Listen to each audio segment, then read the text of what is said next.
మార్గశిర మాసంలో శుక్లపక్షంలో షష్ఠీ తిథి నాడు కుమారస్వామి అమ్మాయిని పెళ్లి చేసుకోవడం కోసం పాముగా మారాడు. ఆ తర్వాత వాళ్ళకి పెళ్లి అయిపోయింది. అప్పటి నుంచి అందుకనే సుబ్రహ్మణ్య స్వామివారిని జంట పాముల రూపంలో ప్రతిష్ఠించే ఒక ప్రక్రియ లోకానికి వచ్చింది. ఈ పెళ్లి చూడడానికి శివుడు భూలోకానికి వచ్చాడు. కొడుకు పిలవకుండా పెళ్లి చేసుకుంటున్నాడు, నా మీద కోపంతో అలిగి భూలోకానికి వెళ్ళిపోయాడు కైలాసం నుంచి అని పాప ఆయన బాధపడి ముసలాయన వేషంలో భూమికి వచ్చాడు. ఆ ముసలాయనే మొట్టమొదటి భూలోకానికి వచ్చిన ఆయన వృద్ధ మల్లికార్జునుడు. శ్రీశైలం వెళ్ళిన వాడు చేయొద్దండి. వృద్ధ మల్లికార్జునుడు చూశారుగా, ఫస్ట్ ఆయన ముసలాయన వేషంలో వచ్చాడు.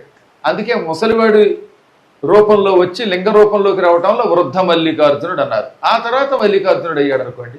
మల్లికార్జున జ్యోతిర్లింగం రావడానికి ఇంత కథ నడిచింది వెనక. ఆ తర్వాత పార్వతీదేవి భ్రమరాంబగా వచ్చింది. వాళ్ళు వచ్చి కొడుకు పెళ్లి చూశారు, ఆనందపడ్డారు. కొడుకు దూరంగా ఆ శిఖరం మీద ఉండు నాయన అన్నారు. అందుకే ఎప్పుడు కూడా శిఖర దర్శనం దగ్గర అక్కడ ఎవరుంటారు? వల్లీ దేవసేన సమేత సుబ్రహ్మణ్య స్వామి వారు కుమారస్వామి ఉంటారు. ఈసారి చూడండి మళ్ళీ ఇంకోసారి వెళ్ళినప్పుడు. ఆ తర్వాత నారదుడు అన్నాడు, నాయన లోకం కోసం ఒక లీల నటించి కోపం నటించి భూలోకానికి వచ్చి పెళ్లి చేసుకున్నావు, కానీ నిజానికి నువ్వు పితృభక్తి మాతృభక్తి కలిగిన వాడివి. మీరు లీలలు చేసే మహాత్ములు, శివలీలలన్నీ విచిత్రంగా ఉంటాయి. ఆ శివలీలల్లో ఇదొక భాగం. కానీ ప్రజల్లో కొందరికి అనుమానం వస్తుంది, శివుడి కొడుకంతటి వాడు తండ్రి మీద అలిగితే మేమెందుకు అలగకూడదు అని పామరులు కొందరు అనుకునే ప్రమాదం ఉన్నది. కాబట్టి పామరుల కోసం నువ్వు నిజంగా పితృభక్తి కలిగిన వాడిని అని నిరూపించుకో అన్నాడు నారదుడు.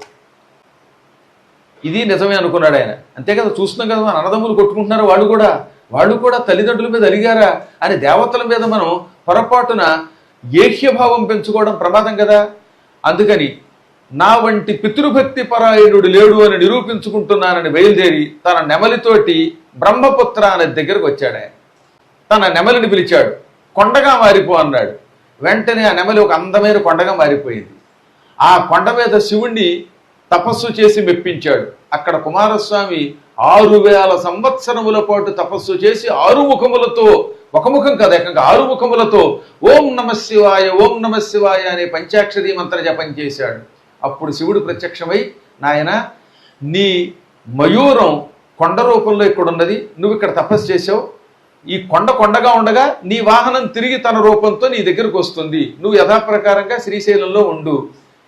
ఇంకేమైనా నీ కోరికలు ఉన్నాయా అంటే, ఇదిగో ఇది నా తపస్సునకు చిహ్నం గనక ఈ కొండ మీద నువ్వు కూడా దివ్యమంగళ రూపంతో లింగ రూపంలో వెలుగు అన్నాడు. వెంటనే శివుడు ఒక శివలింగ రూపంలో అక్కడ ప్రత్యక్షమయ్యాడు. అప్పటి నుంచి ఎప్పటిదాకా మయూర పర్వతం మీద శివుడు రుద్రుడు అనే పేరుతో రుద్రేశ్వరలింగం, బ్రహ్మేశ్వరలింగం అనే అనేక నామములతో భక్తులను అనుగ్రహిస్తున్నాడు. ఆ కొండ మీదకి వెళ్ళి శివుణ్ణి చూసినటువంటి వాళ్ళకి తల్లిదండ్రుల మధ్యలో, భార్యాభర్తల మధ్యలో, తల్లిదండ్రులు పిల్లల మధ్యలో, అందరి మధ్యలో బంధాలు ఏర్పడతాయి, తగాదాలు తొలగిపోతాయి. తెలిసి తెలియక మాతృపితృదేవతలకి చేసిన అపచారాలు తొలగిపోతాయి. అక్కడికి మిమ్మల్ని 29నో 30నో తీసుకెడుతున్నారు. అదే మయూర పర్వతం. ఈ బ్రహ్మపుత్ర నది మధ్యలో ఉంటుంది, అదో మయూర ద్వీపం. ఆ పర్వతం మీదకి నాయన అక్కడికి ఎలా తీసుకెడతారు? ఓడలోనా పడవ నడిచా? పడవలో తీసుకెడతారు. ఆ పడవలోంచి దిగిన తర్వాత అక్కడ ఉన్న శివుడు మనందరి కోసం కుమారస్వామి ప్రార్థన మీద వచ్చాడు. అది పైకి కొండలో ఉంటుంది, కానీ అది మయూరం నిజానికి. దాని పేరేమని పేరు? పీకాక్ మౌంటైన్ అంటారు ఇంగ్లీష్ వాళ్ళు. సంస్కృతంలో ఏమంటారు? మయూర పర్వతం. సాక్షాత్తు కుమారస్వామి వాహనం నెమలి. అది కుమారుడు అక్కడ 6000 సంవత్సరములు తపస్సు చేశాడు. 6 ముఖములతో అపూర్వ రీతిలో పంచాక్షరీ మంత్ర జపం చేశాడు. ఆయన కోరిక మీద శివుడు అక్కడ ప్రత్యక్షమయ్యాడు, లింగ రూపంలో ఉన్నాడు. ఆ లింగ దర్శనం చెప్పగా తల్లిదండ్రులకు మనం చేసిన అపచారాలు తొలగిస్తుంది. కొంతమంది తల్లిదండ్రులకి పిండం పెట్టరు, బతికొండగా అన్నం పెట్టరు, చాలా రకాలుగా బాధ పెడతారు, తిడతారు. ఇలా తిట్టిన వాళ్ళ పాపాలన్నీ పోతాయి.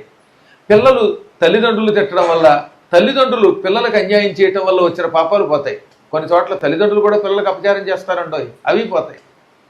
బతికొండగా నాన్నని నీ మొహం తగలయ్యా, నువ్వు నన్ను తగలేసావు, నేనేమో అలా చదువుకుందామంటే ఇలా చదివించావు, ఇలా తిట్టిన వాళ్ళు ఉంటారంటే, తిప్పినవాడు నేను చూశాను, నా కళ్ళ ముందు ఎంతమందిలో చూశాను.